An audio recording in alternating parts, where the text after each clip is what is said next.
جب فرعون کا ظلم حد سے زیادہ بڑھ گیا تو اللہ نے اپنے نبی موسیٰ کلیم اللہ سے کہا، اے موسیٰ اپنے بھائی ہارون کو لے کے فرعون کے پاس جا اور اسے کہہ دے کہ بنی اسرائیل کو آزاد کرے، مساکین پہ ظلم نہ کرے ورنہ اس پہ عذاب آئے گا۔ بس اللہ کے نبی موسیٰ علیہ السلام اپنے بھائی ہارون کو لے کے فرعون کی دربار پہنچتے ہیں اور کہتے ہیں، اے فرعون سن، میں اللہ کی طرف سے آیا ہوں۔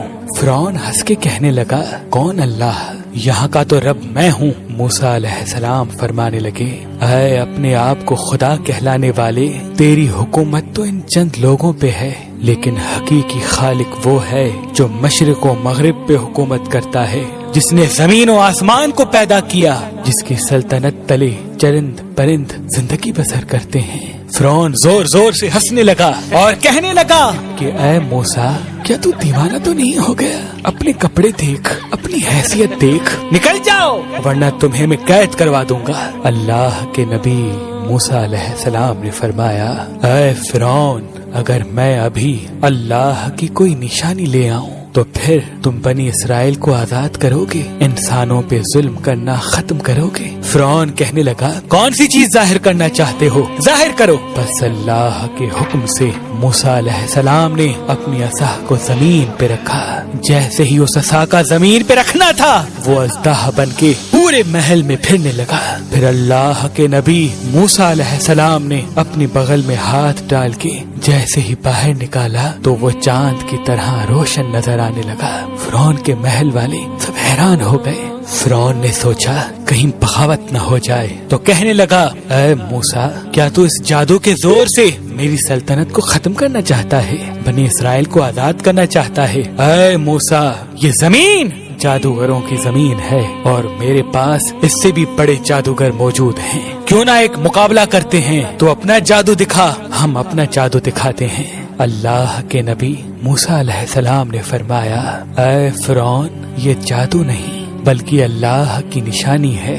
بس فرعون نے اپنی قوم کے بہترین 40 جادوگروں کو بلایا جو بچپن سے ہی جادو سیکھ رہے تھے، اور ایک طرف اللہ کا نبی موسیٰ کلیم اللہ اور ان کا بھائی ہارون تھا۔ اللہ کے نبی موسیٰ علیہ السلام فرمانے لگے، اے جادو کرنے والو، جھوٹ نہ بولو، اللہ کی مخلوق کو گمراہ نہ کرو، میں اللہ کا نبی ہوں، کوئی جادوگر نہیں، میں تو تمہارے رب کی طرف سے تمہاری اصلاح کرنے آیا ہوں۔ وہ جادوگر آپس میں بات کرنے لگے، کچھ نے کہا شاید یہ نبی ہو، کچھ نے کہا نہیں۔ سلام مشورے کے بعد وہ سب جادوگر فرعون کے پاس آئے اور کہنے لگے، اگر ہم غالب آ گئے تو ہمیں کیا انعام ملے گا؟ فرعون کہنے لگا، اے جادوگرو، جو تم چاہو گے وہ سب تمہیں عطا کیا جائے گا اور تم ہمارے خاص لوگوں میں شامل کیے جاؤ گے۔ وہ سب لالچ میں آ کر موسیٰ علیہ السلام کے پاس آئے اور کہنے لگے، یہ دونوں صرف ایک جادوگر ہیں اور کچھ نہیں، ان دونوں کا مقابلہ کرنے کے لیے تو ہم ہی کافی ہیں۔ بس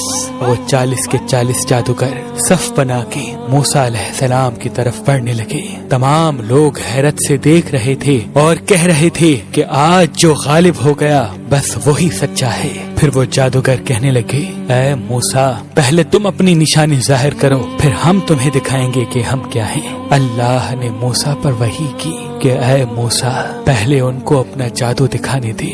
بس ان کے پاس جو لاٹھیاں اور رسیاں تھیں انہوں نے زمین پہ پھینکی اور انسانوں کی آنکھوں پر جادو کر دیا۔ دیکھتے ہی دیکھتے انسانوں کو وہ سب سانپ نظر آنے لگے، حرکت کرنے لگے۔ تمام لوگ ڈر ہی رہے تھے کہ اتنی دیر میں آواز غیب آئی، اے موسیٰ، اپنی لاٹھی پھینک۔ جیسے ہی موسیٰ علیہ السلام نے اپنی عصا کو زمین پہ پھینکا، وہ اژدہا بن کے ان جادوگروں کے تمام سانپ اور لاٹھی کو کھا گیا۔ سب لوگ دل ہی دل میں موسیٰ علیہ السلام کو نبی تسلیم کرنے لگے، اور جب یہ منظر ان جادوگروں نے دیکھا تو آپس میں کہنے لگے، اے لوگو، یہ جادو نہیں ہے، کیونکہ ہم تو جادو صرف انسانوں کی آنکھوں پر کرتے ہیں، لیکن موسیٰ نے جو کیا وہ تو سچ ہے۔ یہ کہہ کے وہ سب کے سب جادوگر موسیٰ علیہ السلام کے قدموں میں گر گئے اور تسلیم کرنے لگے کہ اللہ کے سوا